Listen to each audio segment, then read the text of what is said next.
आपके नावल में मेरी कहानी लिख लेने से आपकी किताब अच्छी प्राइस में बिक जाएगी, क्योंकि इंसानों को पसंद आता है मजबूरियों को पढ़ना, धोखे और झूठ को पढ़ना।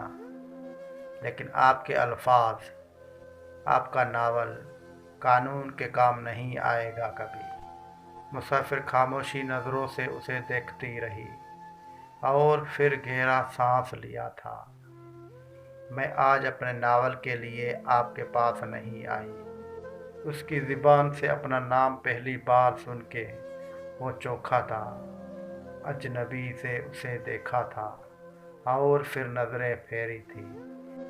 मैं शायद वो इंसाफ ही हूँ जो आज 3 साल बाद तुम्हारी दुआओं के बाद तुम्हारा नसीब बनी हूँ। मुसाफिर नरमी से कह रहे थे, आपका वक्त नहीं ज़ाया करना चाहता मैं। वो सर झटक के वहाँ से जाने के पर तोल रहा था। मुसाफिर नाम है मेरा।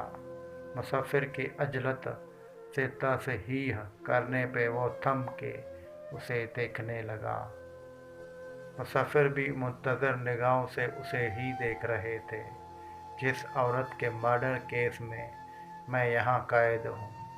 उसे मैगज़ीन में ज़िंदा देख के लम्हे भर के लिए मैं टुटक गया था और फिर केस रीओपन करने के लिए दरख्वास्त की थी, जो रद्द हो गई।